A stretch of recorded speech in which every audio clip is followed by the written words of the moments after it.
This is 2022's Spin Me Round. Warning, spoilers ahead. We open up to a peaceful shoreline that looks like rotten milk washing over the possibly sandy beach, but then we get woken up by Amber's alarm.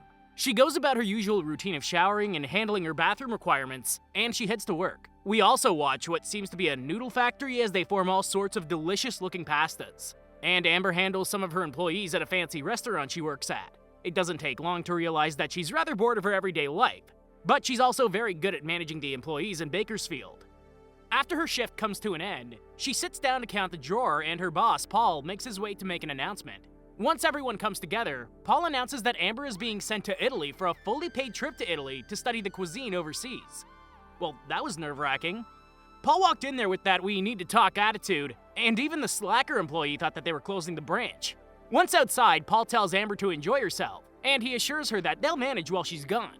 That evening, Amber sits down with her friend Emily, and she shows her the villa that she's going to be staying at. Emily gives her that look, like she knows something Amber doesn't, and she has this strong feeling that she's going to fall in love while she's overseas. Amber heads to her room to pack up for her trip, and next thing she knows, she's on a plane to Italy.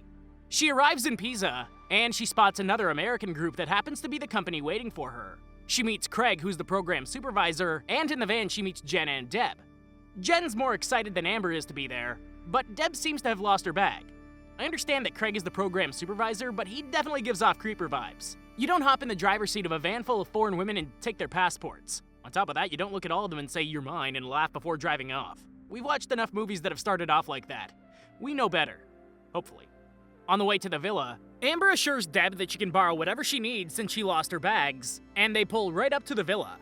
In fact, they drive right by the villa, and they end up at the hotel right behind it. Amber heads into her room and she looks out the window to see her stunning view of Craig filming someone throwing away trash in the line of dumpsters. It's a dream come true. Later, Craig welcomes all of the managers that came to the program, and we meet Fran, Dana, and Susie as they introduce themselves to the rest of the group. Once introductions are done, Craig tells the group that there's a strict curfew due to the dangers of Italy, like unpaved roads and boars. He's not wrong. You never know when you might be a victim of a wild boar attack in the city. Plus, with unpaved roads, how would you really plan on escaping it? Craig then introduces Liz, and she comes in to take the group to the kitchen to learn and eat. Liz really gets to see how little this group of Americans know about real Italian cuisine, and they call it a day. That night, Amber lets Deb take some of her clothes, and Deb tells her about how she's going to sow her oats while in Italy. Her husband is fantastic, but she's got her own plans. Just then, Emily video calls Amber, and Amber tries to tell Emily to give her a second so she can have Deb leave. Deb isn't one to really take a hint, and she continues to talk about her vibrant sex life. Finally, Deb takes her leave, and Emily is thoroughly confused. In the morning, Amber goes for a jog on the unpaved road, and she catches the eye of Kat, who comes out of the villa for her morning smoke. Later, Craig takes the group into Pistoia, and Deb gets Amber to take a few painfully repetitive pictures. Afterwards, Liz takes the group around town to give them a little history on the produce that they grow in the country. Eventually, Liz ends up only talking to Deb, and Creeper Craig films the younger members from across the villa. Amber takes some time for herself, and she spots Deb in a pharmacy. When they get back to the hotel, Liz gives another lesson on the local cuisine, and Deb wears some of the new threads that she picked up in town. During the talk, Liz gets discouraged as the managers start to discuss amongst themselves. Even better, Fran decides to hop up front, and he puts on his little demonstration while the CEO, Nick, shows up with Kat. Fran is what happens when you have too many chiefs in a small room. There's always gonna be one. I'm sure you can pick out exactly who that is in your group. Nick makes his way around the group of managers, and they all embarrass themselves in their own quirky ways. When he gets to Amber, an honest mistake ends up with the two of them kissing, and Nick thinks that she resembles someone named Connie. He introduces Kat as his assistant, and he poses for a group picture. After Nick leaves, Susie talks to Amber about how Nick couldn't get enough of her, and Amber couldn't be happier. Suddenly, Kat pops up, and she pulls Amber out for a smoke break.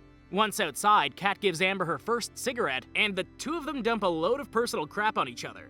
That ends up leading to Kat asking Amber if she's got plans that night, and Deb manages to infiltrate the group. When they go back inside, Deb invites everyone inside to go with them to a bar, but Craig puts a damper on that real quick. That doesn't stop anyone from having a good time, though.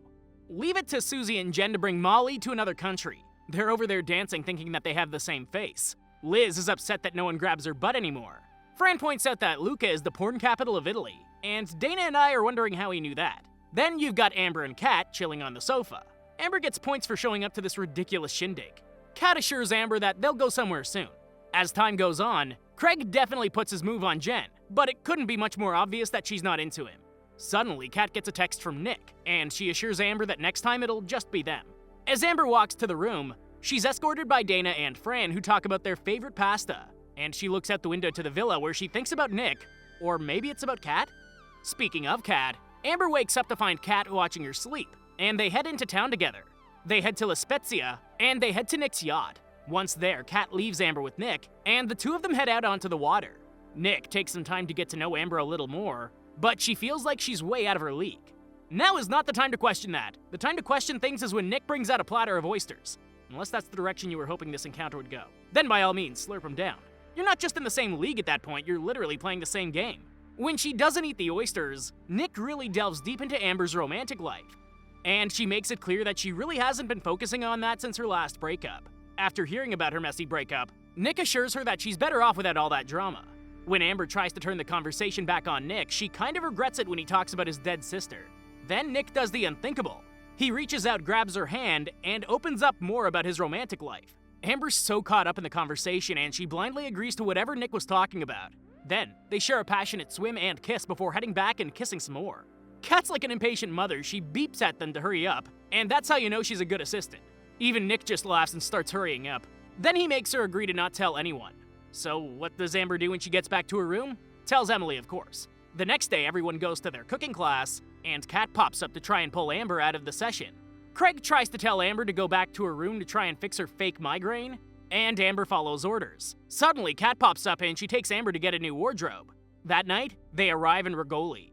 I'm not gonna lie, I don't know where half of these places are. If you asked me, I would simply tell you Italy and be done with the question. It's somewhere in there. The point is, it's not where Amber was, and it costs money to get where she's at.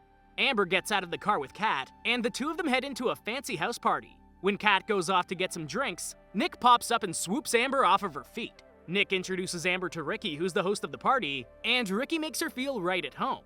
Ricky comments on how he feels like Amber is rather open-minded, and he introduces her to all of his entourage. Now, Amber gets a taste of what Nick's life is like after she watches Ricky's wife kiss Nick and her before taking her off to gossip. Eventually, Sophia takes Amber away and they share an amazing moment in the bathroom as Sophia relieves herself while talking highly of Amber. Everybody keeps telling Amber that she's so open-minded, and now I'm starting to think that she's agreed to a crazy orgy of some sort. Remember that one conversation where Amber blanked out? Feel like she really missed a key part of Nick's romance there. When Amber leaves the bathroom, Nick takes her to the dance floor, and he talks about how much she looks like his sister, Connie. Ricky decides that this is a good time to take over dancing, but that doesn't last long because Ricky's son pops up next. When his wife pops up and causes trouble, Kat escorts Amber out of the villa and into the car. Before they escape, Nick pops up to apologize, and the girls assure him that everything's okay. Kat talks Amber into going for a nightcap, and they wind up going to a restaurant where Kat uses Amber's lack of Italian language knowledge to get them some food. Amber thinks that this is the best food in the world, but Kat tells her that they have to finish before the chef comes back. I'd normally say poor chef, but this dude seems like he should know better by now. Even Kat knew that he was a scumbag already. That means she's already done this once or twice before. Kat and Amber head to a club, and after watching Amber get danced on by another dude, Kat stands her ground by holding a broken bottle to another man. The two of them leave the club soon after, and they end up making out in the alleyway. Amber stops things from going farther, and when she mentions Nick, Kat points out that she's not special with Nick. She tells her that she's just his MO, and Amber decides to call it a night after that. The next day, Amber wakes up in the car and she heads inside for Trust Falls. Once inside, she notices that Susie isn't there, and everyone seems to think that her absence is peculiar since she was perfectly fine the night before. Later, Amber goes for a walk, and she finds Kat giving Susie a ride to Nick. When Amber lays down that night, she hears Kat pull back up, and she looks out the window. Finally, she goes out in the hallway to visit Susie about her night, but she's interrupted by Deb, who wants to know why they aren't as close as they were when they arrived. Deb's got a ridiculous amount of issues she needs help for. I don't even know what she's accusing Amber of at this point, and it looks like she doesn't either. Deb needs help. And if we're not going to talk about Deb, then her marriage needs help, period. The next day, Amber asks about Susie, but Jen simply says that she doesn't know anything other than Susie is sick. When Craig pops up, Jen swears that she's sick and needs to have some time to herself, and she heads to her room to feel better. Suddenly, Dana pops up and says that he needs to talk to Amber outside. Once there, Dana says that he suspects something weird's going on. Dana's suspicious of all the women in the program, and he thinks that they're all being poisoned. Amber decides to tell Dana the truth of things, and she mentions that Kat probably has something to do with the weirdness. When they go back, Dana asks to be excused again, and he goes to the office to get the pictures from previous manager trips. When he shows them to Amber, he points out that she made out with Kat, and Kat's plan makes perfect sense. I was starting to wonder why this trip was different, but even Dana points out that he and Fran have unisex names. I wanted to point that out in the beginning, but I didn't want to seem weird about it. Just then, they spot Nick taking Jen to his car, and Amber starts running to the other car. She takes off and follows them, but she's caught by Nick. She calls Nick out on his weird behavior, but Nick warns her about Kat, who he fired that morning. Amber does not buy his speech, and she drives off, eventually. When she gets back and explains things to Dana, they decide to go get their passports, but Craig tells them that since tomorrow is the last day, it's best not to rock the boat. The next day, Nick pops up, and he gets roped into a trust-building exercise since Amber won't step out for him. Dana takes this time to call Nick out for the missing female managers, but Nick turns this around on him by mentioning his dead sister. Needless to say, Nick breaks down crying, and I'd say he's definitely telling the truth or he's the worst fake crier I've ever seen. Let's just say Dana's completely lost it. Actually, you know what? None of them really had their sanity to begin with. That evening, Dana and Amber are on their guard, and Dana tries to help Amber escape the house guests that are showing up with machine guns. As they sneak around, they find that people are tied up and gagged, and Dana sacrifices himself as a distraction. Amber tries to run to Fran's room, but the emergency power gets switched on. The two of them run to Jen's room, but they find her dead. Amber tells Fran all of Nick's plans, but Deb is searching the grounds for them. After Deb leaves, Amber and Fran make a run for it, and they run into Dana again. You think Deb got Dana? You're sadly mistaken. They warned us in the beginning, wild boars. They told us that they're a serious issue. Should've believed them. But wait, they find refuge in the villa and there's an orgy going on? Wow, now there's boars in the orgy. It's a party now! By morning, everyone is limping from their orgy experience, and Amber brings Dana a cup of water while he waits for the ambulance to leave. Then Amber goes to check on Fran, and it's clear that she's the lucky one. Suddenly, Susie pops up, and Amber finds out that she was playing hooky with some random soccer player. As the group leaves, Deb's bags get dropped off, but the group has enough baggage to carry them for a while. Once at the airport, Craig says goodbye to everyone, and Amber goes back to Bakersfield. She greets Emily with a huge hug, and she goes back to managing the branch without any issues. One day at work, Amber finds out that Nick has arrived, and he wants to make things right. Nick agrees to be celibate for now, and he tells Amber how much she changed his life. Amber tells him that she can't do it, and she wishes him luck on his ventures. Amber ends up squirting Alfredo on Nick to get him to go, and she microwaves another dinner. Then, the credits roll. For an Aubrey Plaza and Alison Brie movie, I expected a lot more raunchiness. Actually amazed at the restraint they used. Give it a shot. Thanks for watching, and I hope you enjoyed the video. Don't forget to like and subscribe for more like this one. Comment what you think I should watch next, and I'll see you in the next video.